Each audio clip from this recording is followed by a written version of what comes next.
মৃতদেহ দাহ করার সময় আত্মা কেমন অনুভব করে? হিন্দুদের 18টি মহাপুরাণের মধ্যে অন্যতম একটি হল গরুড় পুরাণ। গরুড় পুরাণের দুটি স্কন্দ, একটি পূর্বখণ্ড ও অপরটি উত্তরখণ্ড। মৃত্যুর পর আত্মার সাথে কি হয়, আত্মা কোথায় যায়, আত্মার শান্তির জন্য কি কি পারলৌকিক ক্রিয়া করা উচিত এবং কেন করা উচিত সে সম্পর্কে বিশদ আলোচনা করা হয়েছে। গরুড় পুরাণে আত্মার অস্তিত্বকে স্বীকৃতি দেওয়া হয়েছে। সেখানে বলা হয়েছে, দেহের বিনাশ ঘটলেও আত্মার বিনাশ হয় না। আত্মা কেবল একটি দেহ থেকে আরেকটি দেহ ধারণ করে। মানুষের দেহ হল ক্ষিতি, অপ, তেজ, মরুত ও ভূম, এই পঞ্চভূতের সমাহার, যা মৃত্যুর সাথে সাথে পৃথিবীতে মিশে যায়।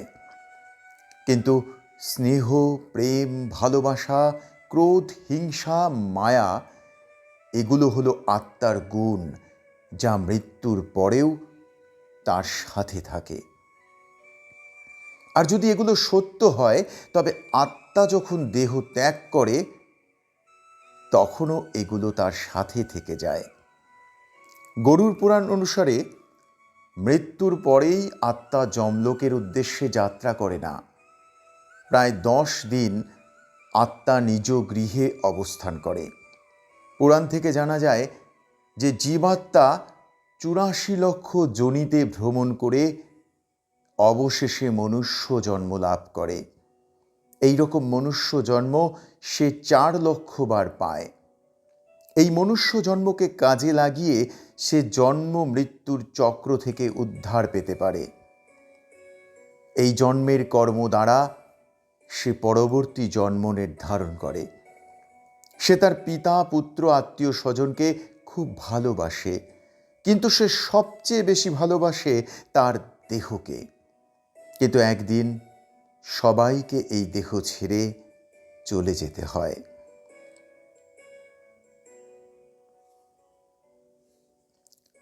কিন্তু যখন এই দেহ সে ছাড়ে, প্রথমে সে বুঝতে পারে না যে তার মৃত্যু হচ্ছে।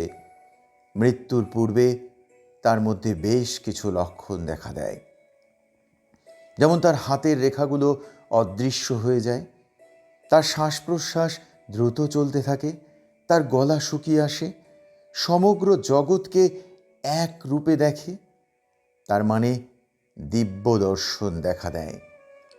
এরপর যখন তার মৃত্যু ঘটে, তখন অচেতন অবস্থা থেকে সচেতন অবস্থায় আসলে যেমন অনুভূতি হয়, তেমন অনুভূতি তার দেখা দেয়।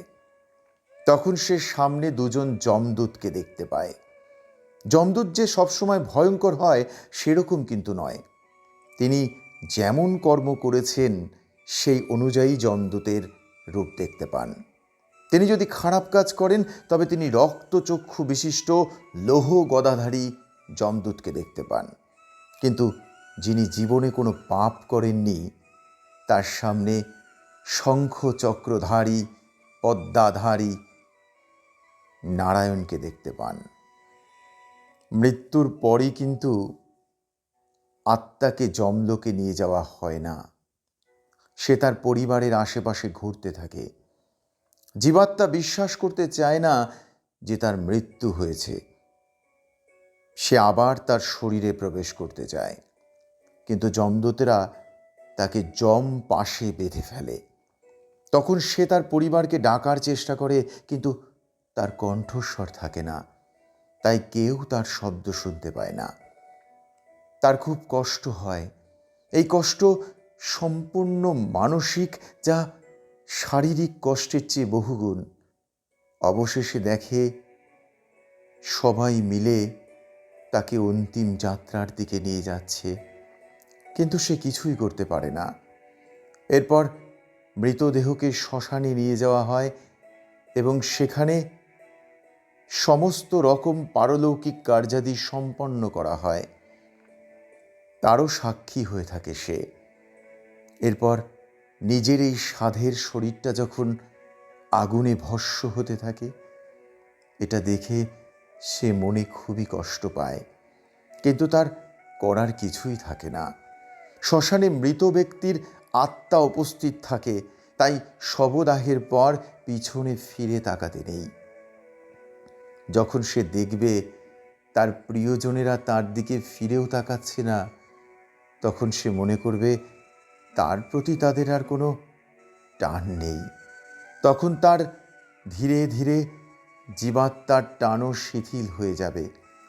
তখন তার সংসারের প্রতি মায়া কমে যাবে এবং আস্তে আস্তে পরলোকের পথে তার যাত্রা সহজ হবে। এরপর মৃত ব্যক্তির আপনজন 10 দিন তার জন্য পিণ্ডদান করেন, তার আত্মার শান্তির জন্য। পারলৌকিক ক্রিয়া সম্পন্ন হওয়ার পর প্রিয়জনদের মায়া ত্যাগ করে যমলোকের পথে যাত্রা শুরু করে। গরুড় পুরাণে এইভাবে আত্মার অস্তিত্ব বর্ণনা করা হয়েছে। কিন্তু আত্মার অস্তিত্ব নিয়ে আধুনিক বিজ্ঞানীদের মধ্যে অনেক দ্বিমত আছে এবং চিরদিনই তা থাকবে। কিন্তু আমরা যদি সনাতন ধর্মে বিশ্বাসী হই, তবে আত্মার অস্তিত্ব অস্বীকার করার কোনো উপায় নেই, যেখানে আত্মাকে অবিনাশী বলা হয়েছে। ধন্যবাদ। রাধে রাধে।